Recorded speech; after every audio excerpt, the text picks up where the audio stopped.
కూర్చొని మనందరం కలిసి రెండు వచనాలు చదువుదాం. మత్తయి సువార్త, మాథ్యూస్ గాస్పెల్, మత్తయి సువార్త 7వ అధ్యాయము, మాథ్యూస్ గాస్పెల్ 7th చాప్టర్. మత్తయి సువార్త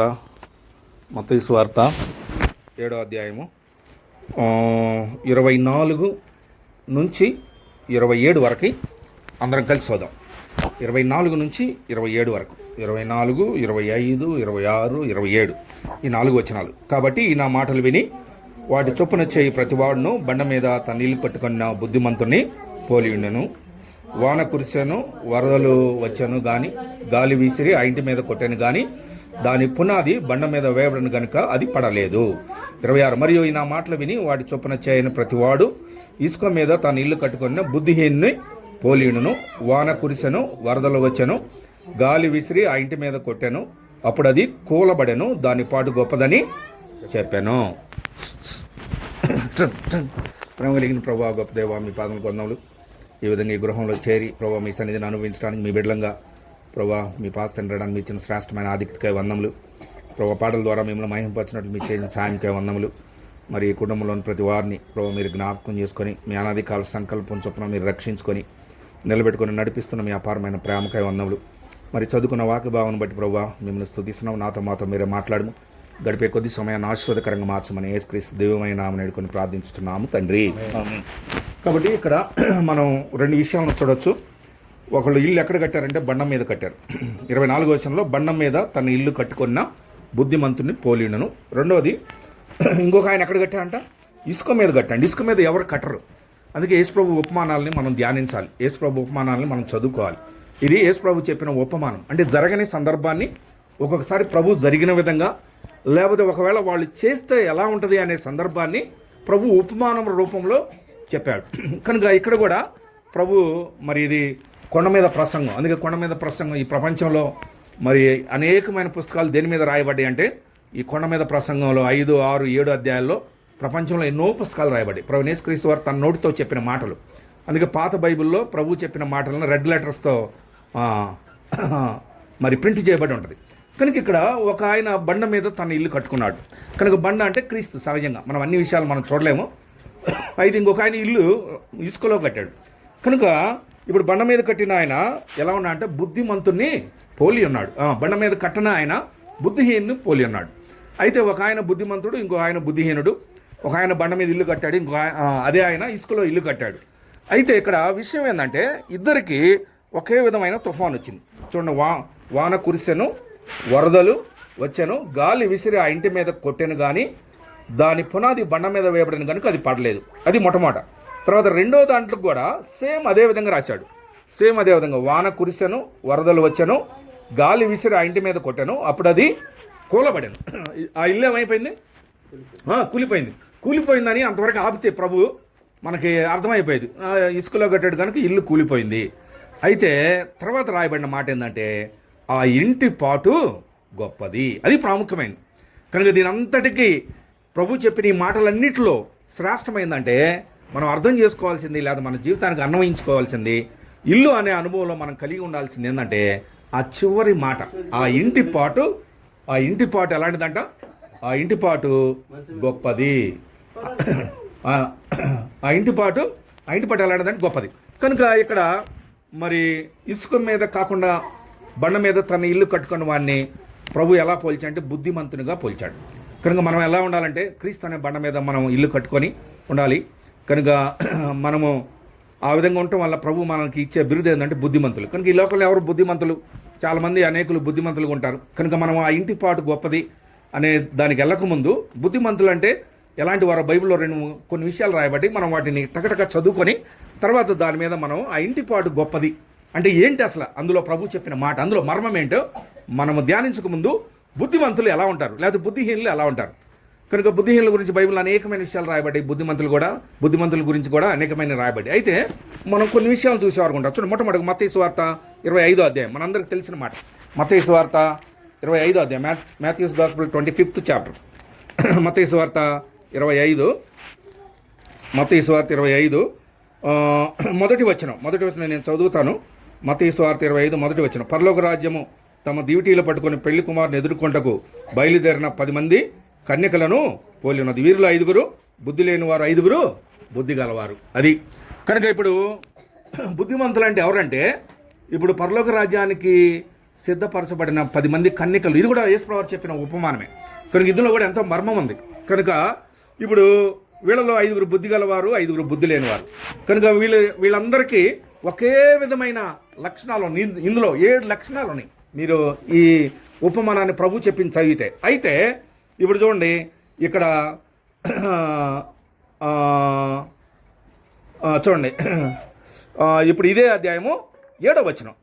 ఇప్పుడు ఇదే అధ్యాయం 7వ వచనం. అప్పుడు ఆ కన్యకలందరూ లేచి తమ దివిటీలను చక్కపరిచిరి, కానీ బుద్ధి లేని ఆ కన్యకలు మా దివిటీలు ఆరిపోవచ్చున్నవి గనుక మీ నూనెలో కొంచెము మా కీడని బుద్ధిగల వారిని అడిగిరి.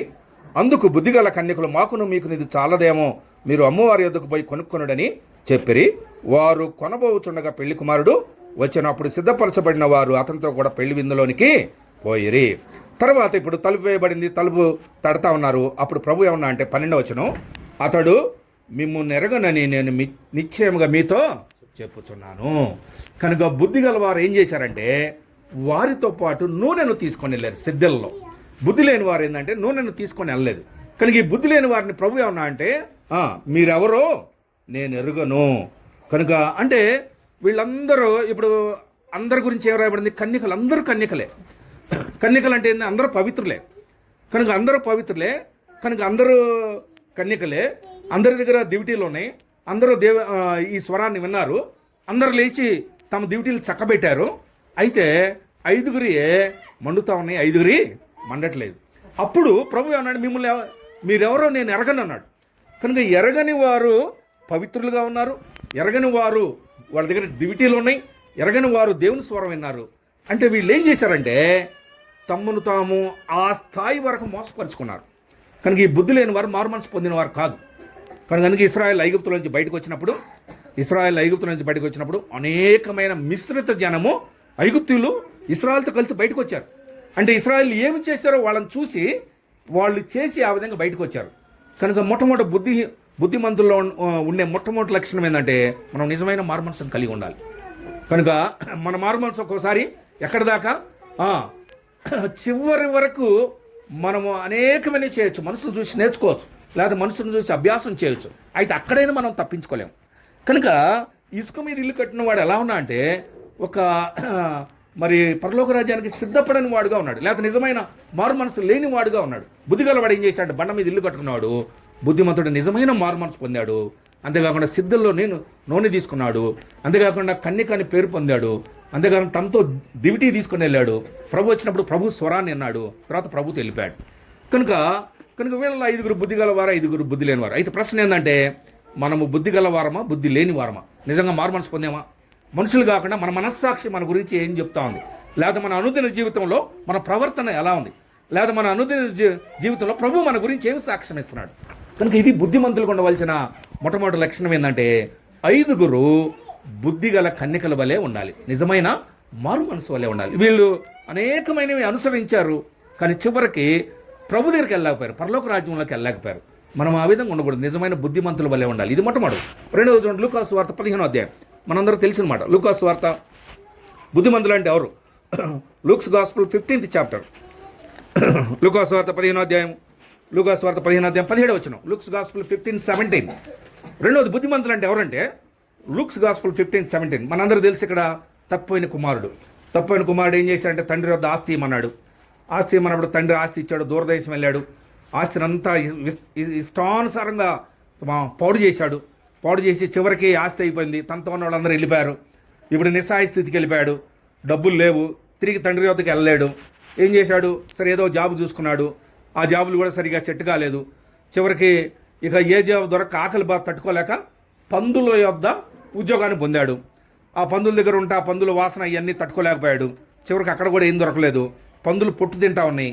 వాటితో తన కడుపు నింపుకోవాలని ఆశపడ్డాడు. చూడండి ఎలాంటి స్థితికి వెళ్ళిపోయాడు. అప్పుడు ఇప్పుడు 15వ వచనం రాయబడింది. అయితే బుద్ధి వచ్చినప్పుడు నా తండ్రి వద్ద ఎంతోమంది కూలివాండ్రకు అన్నము సమృద్ధిగా ఉన్నది, నేనైతే ఇక్కడ ఆకలికి చచ్చిపోవచ్చున్నాను.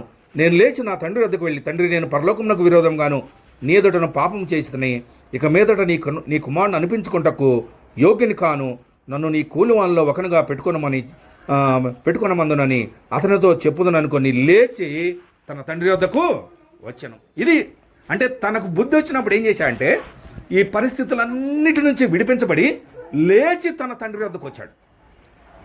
అంటే తిరిగి సంపూర్ణంగా సమకూర్చబడ్డాడు. కనుక దూరదేశం వెళ్ళిపోయాడు, తండ్రికి దూరంగా వెళ్ళిపోయాడు, లేకపోతే తండ్రి సహవాసం నుంచి దూరంగా వెళ్ళిపోయాడు. ఈ దూరంగా వెళ్ళటం వల్ల ఎంతో నష్టం కలిగింది. ఎలాంటి నష్టం కలిగిందంటే తినటానికి భోజనం లేని విధంగా పొట్టుతో కడుపు నింపుకోవాలనుకున్నప్పుడు అప్పుడు తండ్రికి గుర్తొచ్చాడు. అప్పుడు ఏమన్నా అంటే అప్పుడు బుద్ధి తెచ్చుకున్నాడు. అది ఇంగ్లీష్ బైబిల్ అయితే when he came to himself అనం, అంటే తన స్థితిని ఏందో తాను తెలుసుకున్నాడు. అది నిజమైన క్రైస్తవ జీవితం. కనుక తనకు బుద్ధి వచ్చినప్పుడు ఏం చేశాడు? లేచాడు. ఏమల్లా, అయ్యా నేను నీకు పరలోకానికి విరోధంగా పాపం చేశాను, కనుక మనం చేసే ప్రతి పాపము పరలోకానికి విరోధమైందని తప్పైన కుమారుడు ద్వారానే మనం తెలుసుకోవచ్చు. తర్వాత ఏమన్నాడు? నీ కుమారుని అనిపించుకుంటే యోగ్యుని కాదు, అంతేకాదు నీ కూలి వాళ్ళలో ఒకనుగా పెట్టుకోమని చెప్తానని లేచి తండ్రి వద్దకు వచ్చాడు. మనం ఎప్పుడైనా పశ్చాత్తాపడ్డామా? మన తప్పిదాల గురించి మనం పశ్చాత్తాపడ్డామా?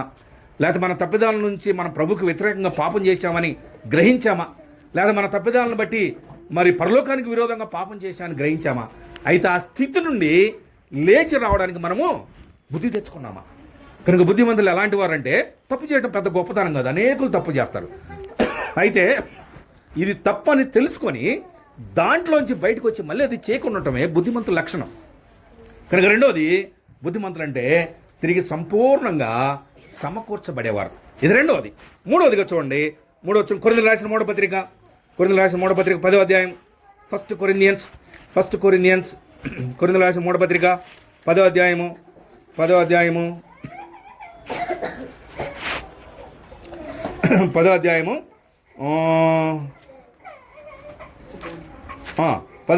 11-12 వచనాలు.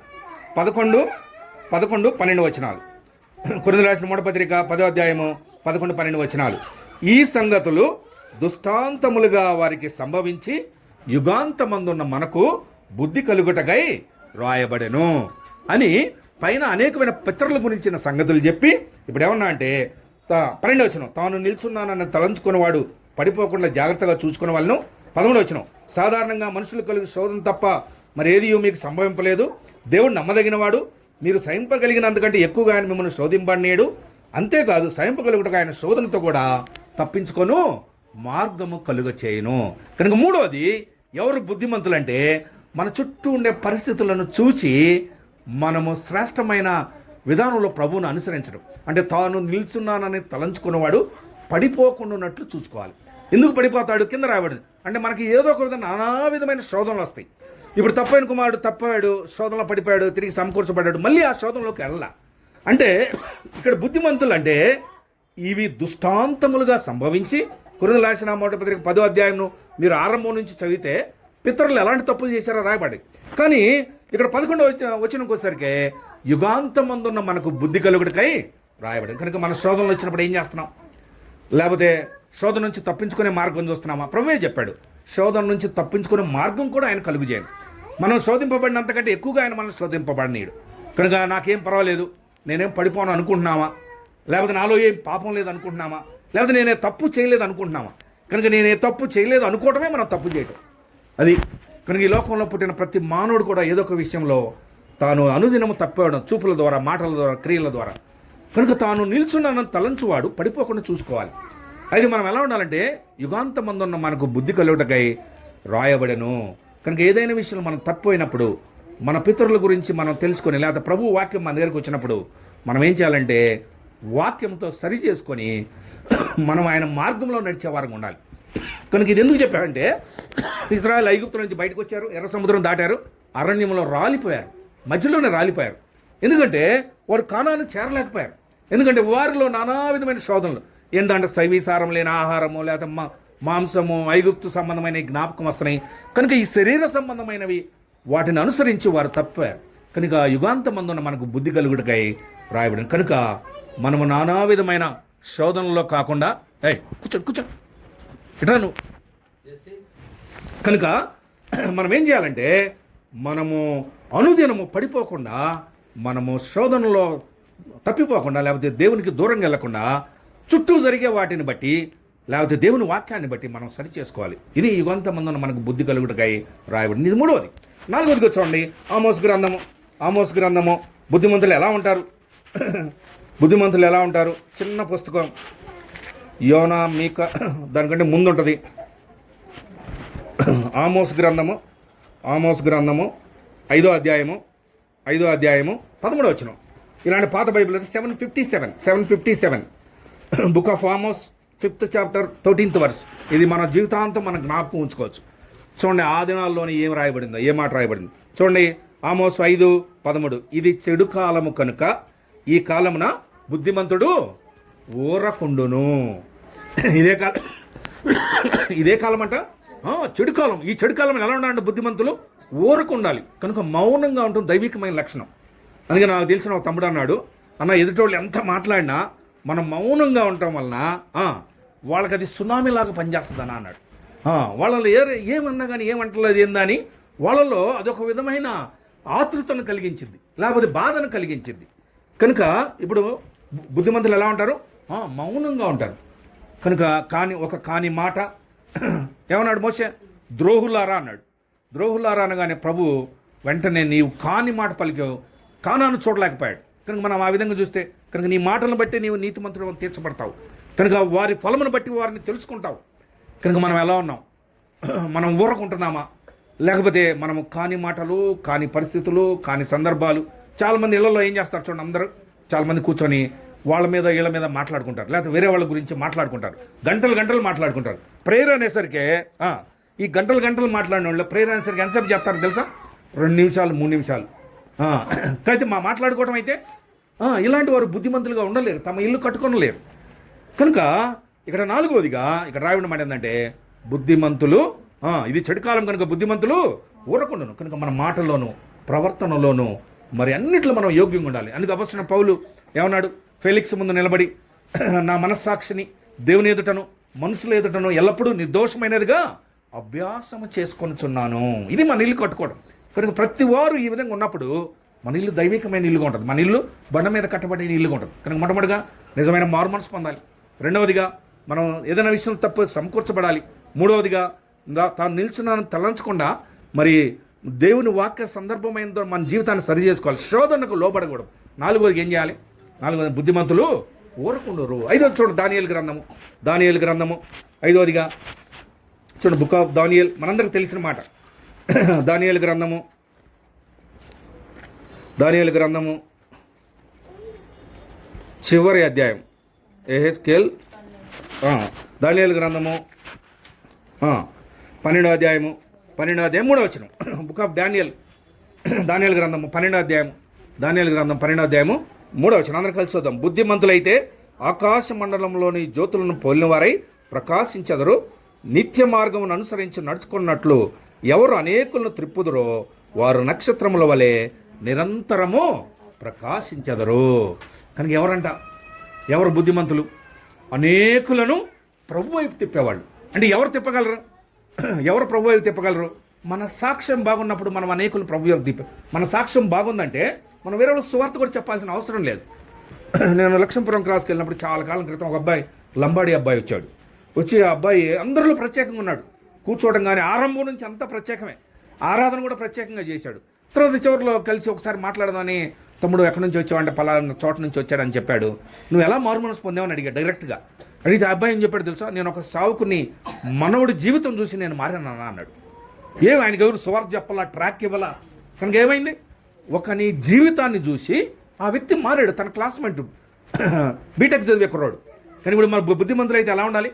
మనము మంచి సాక్ష్యం కలిగి అనేకులను ప్రభు వైపు ఏం చేయాలంట?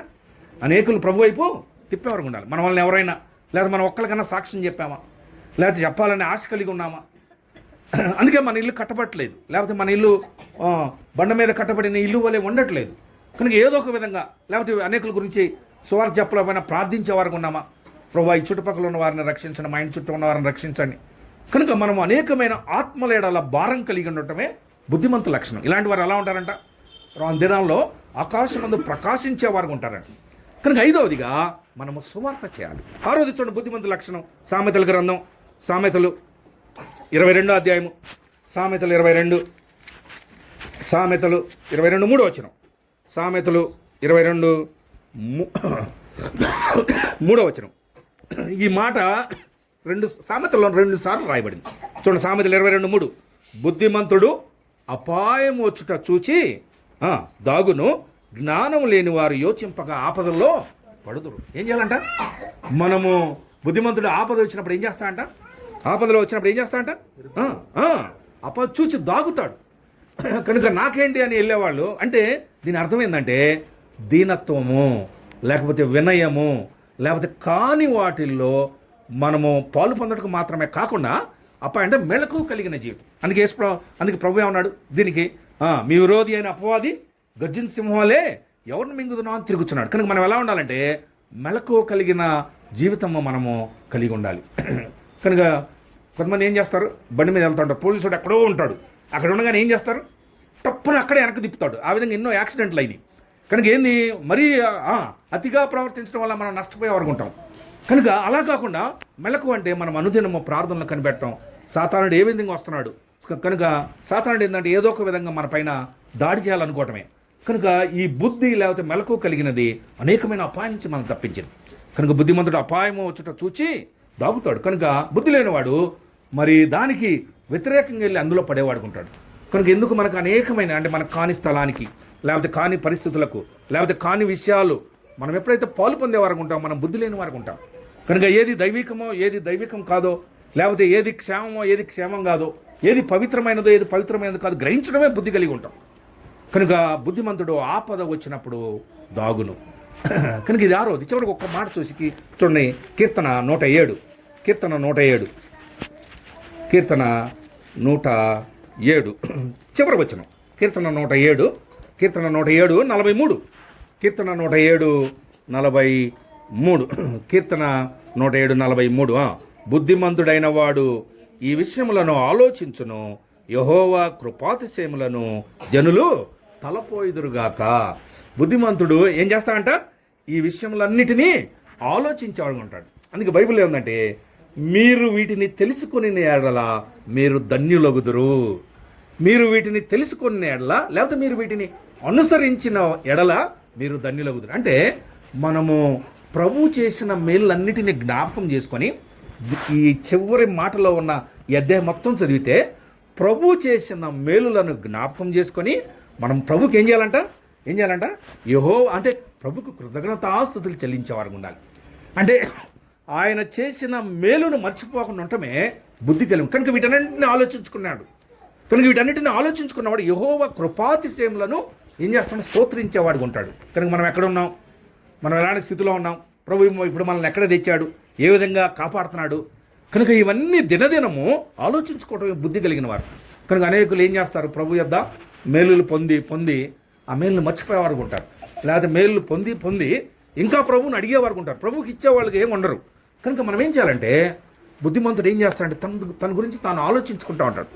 లేదా బుద్ధిమంతుడు ఏం చేస్తాడంటే తన స్థితిని తాను తెలుసుకుంటూ ఉంటాడు. అరే నేను ఒకప్పుడు ఎక్కడున్నాను, ఇప్పుడు తిరిగి ప్రభు నన్ను ఎక్కడుంచాడు, ఏ విధంగా చేశాడు. ఇది బుద్ధిమంతుల లక్షణం. కనుక బుద్ధిమంతులు ఉండాలంటే మొట్టమొదటిగా ఏం చేయాలి? నిజంగా మారుమనసు పొందాలి. రెండవదిగా తిరిగి సమకూర్చబడాలి. మూడవది ఏం చేయాలి? తాను నిల్చున్నానని తలంచకూడదు, అనేకమైన వాటి నుంచి తప్పించబడాలి. నాలుగోది ఏం చేయాలి? బుద్ధిమంతులు నాలుగోది ఏం చేయాలి?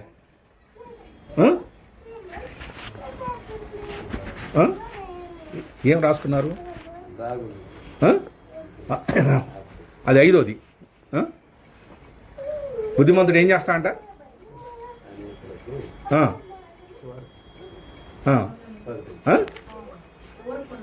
బుద్ధిమంతుడు ఊరకుండాను. అది ఆమోసు 5:13 ఊరకుండటం అని అంటే పరిశుద్ధమైన జీవితం, లేకపోతే ప్రభువుకి ఇష్టమైంది. తర్వాత ఏం చేయాలి?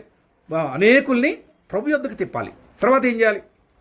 అపాయం కలిగినప్పుడు ఆరోదిగా దాగాలి. ఏడోది వీటన్నిటి గురించి ఆలోచించుకొని ప్రభు చేసిన మేలుని బట్టి ప్రభుని స్తుతించాలి. ఇది ప్రభు చెప్పింది. కనుక బండ మీద తన ఇల్లు కట్టుకున్న బుద్ధిమంతుడు. కనుక వీటిని మనం అభ్యాసం చేయాలి. అయితే ఇప్పుడు మన ఉపమానానికి వద్దాం. ఆ ఇంటి పాటు గొప్పది. అది మన అంశం. చూడండి, మత్తయి సువార్త 7వ అధ్యాయం.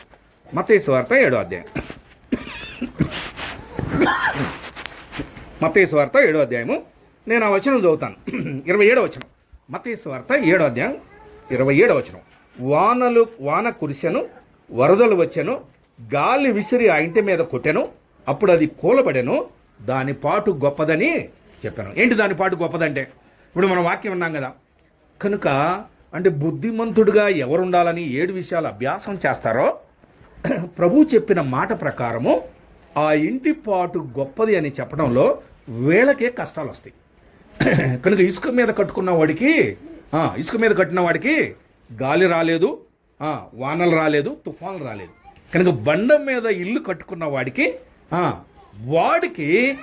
ప్రభు చెప్పిన విధంగా 25వ వచనంలో ఉన్నట్టు వాన కురిసెను, వరదలు వచ్చాను, గాలి విసిరి ఆ ఇంటి మీద కొట్టాను, కానీ పునాది బండ మీద వేయబడిన అది పడలేదు. ఎవరైతే బుద్ధిమంతులుగా ఉంటారో వాళ్ళకే ఈ గాలి, ఎవరైతే బుద్ధిమంతులుగా ఉంటారో వాళ్ళకే ఈ తుఫాన్, ఎవరైతే బుద్ధిమంతులుగా ఉంటారో వాళ్ళకే ఈ కష్టాలు, ఎవరైతే బుద్ధిమంతులుగా ఉంటారో వాళ్ళకే ఈ శ్రమలు. అయితే ఇవన్నీ వచ్చినప్పటికీ ఆ ఇల్లు పడిపోయిందా? ఆ ఇల్లు పడిపోలేదు. అయితే ఆ ఇంటి పాటు గొప్పదని ప్రభు చెప్పడం వల్ల బుద్ధిహీనులకు మనకు వచ్చిన విధంగా కష్టాలు రావు. అది ప్రభు చెప్పింది. ఆ ఇంటి పాటుగా మనకు వచ్చిన విధంగా వాళ్ళకి కష్టాలు రావు. కనుక బుద్ధిమంతులుగా ఉన్న వారికి ప్రతి దినం ఏదో శోధన, ఇబ్బంది, కష్టం వస్తుంది. బుద్ధిమంతుడిగా ఉండని వాడికి 3 పువ్వులు 6 కాయలాగా ఉంటుంది. వాడు సంతోషంగా ఉంటాడు, వాడు పట్టుకున్నదంతా బంగారం అయిపోయింది, తర్వాత మన ముందుకే వచ్చి లేకపోతే అనేకమైన విషయాల్లో దేవుడు ఆశీర్వదించాడని చెబుతాడు. అయితే వాడి బుద్ధిహీనుడు కనుక చివరికి వాడు కనబడకుండా నాశనం అయిపోతాడు. అది ఆ ఇంటి పాటు గొప్పదంటే. ఒక మాటలో చెప్పాలంటే వాడు ఈ లోకంలో బాగానే ఉంటాడు కానీ చివరికి నరకానికి వెళ్ళిపోతాడు. అది ఆ ఇంటి పాటు గొప్పదంటే. పడిపోవటం అంటే, ఆ ఇల్లు పడిపోవటం అంటే వాడు ఈ లోకంలో బాగా ఉన్నట్టు ఉంటాడు కానీ వానికి ఏమి శ్రమలు, కష్టాలు రావు, కానీ ఒకేసారి ప్రభు వాడిని సమూలంగా నాశనం చేసేస్తాడు, లేకపోతే ఒకేసారి వాడు నరకానికి వెళ్ళిపోతాడు. అది ఆ ఇంటి పాటు గొప్పది అంటే. కనుక ఈ లోకంలో ఎవరికి కష్టాలు వచ్చేది, ఈ లోకంలో ఎవరికి శ్రమలు వచ్చేది, కనుక లోకస్తునికి రావు, లేకపోతే ప్రభువుని వెంబడించిన వాళ్ళకి రావు, లేకపోతే బుద్ధిహీనులుగా ఉన్న వారికి రావు. కనుక ఎవరికి వస్తాయంటే బుద్ధిమంతులుగా ఉండాలనుకున్న వారికి కష్టాలు, బుద్ధిమంతులుగా ఉండాలనుకున్న వారికి శ్రమలు, బుద్ధిమంతులుగా ఉండాలనుకున్న వారికి ఇబ్బందులు, బుద్ధిమంతులుగా ఉండాలనుకున్న వారికే నానా విధమైన శోధనలు. కనుక వీటన్నిటిలో ప్రభు ఏం చేశాడంటే ఆ ఇల్లు కూలిపోయే విధంగా చేయలేదు. కనుక ఆ ఇల్లు కూలబడలేదు, దాని పాటు గొప్పదని కూడా చెప్పలేదు. ఆ ఇల్లు ఇల్లుగానే ఉంది. తుఫాన్లు వస్తానే ఉన్నాయి, ఇల్లు ఇల్లుగానే ఉంది. ఎందుకంటే వీళ్ళు బుద్ధిమంతులుగా ఉన్నారు కనుక. కనుక మనకు వచ్చే శ్రమలు వీటన్నిటిని బట్టి మనం ఏం గ్రహించాలంటే మనం ఈ లోకంలో ప్రభువును ఎరిగిన వారము, లేదా మనకు వచ్చే కష్టాలు, శ్రమలు వీటన్నిటిలో ప్రభు మనకి ఉద్దేశపూర్వకంగా తీసుకొస్తున్నాడు. లేదా మనకు వచ్చే కష్టాలు, శ్రమలు వీటిల్లో మనము లోకస్తుని వలె ఆ ఇంటి పాటు గొప్పది అనే అనుభవంలో మనలను ఉండకుండా ప్రభు చేస్తున్నాడు. కనుక మనం అనేకమైన శ్రమలను పొంది ఆయన రాజ్యంలోకి వెళ్ళాలి. కనుక ఈ లోకంలో వచ్చే శ్రమ, కష్టము, నింద, అవమానము ఇవి పరలోకానికి మనల్ని సిద్ధపరుస్తాయి. అందుకేమన్నా అంటే అపొస్తలుడైన పౌలు ఈ చులకనైన శ్రమలు మాకు నిత్యమైన మహిమాభారమును కలుగు చేయుచున్నవి. కనుక ఆయన్ని కొట్టారు, ఈడ్చారు, చనిపోతాడు అనుకున్నారు, అవి చులకనైన శ్రమలు అనుకున్నాడు. దాన్ని బట్టి మనకు వచ్చే శ్రమలు కాదు, అయితే మనం శ్రమలు అనుకుంటున్నాం. కనుక ఇవన్నీ కూడా మనతో ప్రభు ఉన్నాడని రుజువు పట్టానికి. కనుక యేసు ప్రభు శిష్యులు అందరూ పడవలు వెళ్తున్నారు, ప్రభు నిద్రపోతున్నాడు. అక్కడ ఏం రాయబడింది? అది నీళ్లతో మునిగిపోయింది, కానీ పడవ మునిగిపోయింది, కానీ నీళ్ళు వచ్చిన లోపలికి, కానీ పడవ మునిగిపోలేదు. పడవ నిండా నీళ్ళు వచ్చినాయి, పడవ నిండా నీళ్ళు వస్తే పడవ మునిగిపోకుండా ఉంటుందా? నీళ్ళు వచ్చినాయి కానీ పడవ మునిగిపోలేదు. అది క్రైస్తవ జీవితం, అది బుద్ధిమంతుల జీవితం, లేకపోతే అది బండ మీద ఇల్లు కట్టబడిన వారి జీవితం. కనుక ఇవన్నీ కూడా మనకు దేన్ని జ్ఞాపకం చేస్తున్నాయంటే మనము క్రీస్తు అనే బండ మీద కట్టబడిన వారము. కనుక శ్రమ, కష్టము, తుఫాను, గాలి, వాన ఇవి మన మీదకి వచ్చినప్పుడు ప్రభు వీటిలోంచి మనం పడిపోకుండా కాపాడేవాడు. ఇవి ఈ విధంగా రావడం వలన ఆయన మనతో ఉన్నాడని ఆయన రుజువు కలిగిస్తున్నాడు. ఇలా రావడం వలన ఆయన మనను నిత్యమైన మహిమకు సిద్ధపరుస్తున్నాడు. కనుక ఈ మాటలను బట్టి మనం ఆదరించబడి మనం ఈ లోకంలో నిజమైన బుద్ధిమంతుల వల్ల జీవించినట్లు ప్రభు మనకు సాయం చేయను గాక. ప్రార్థన చేసుకుందా రావాలి ప్రార్థన చేయడానికి వచ్చిన బయట ఉంటే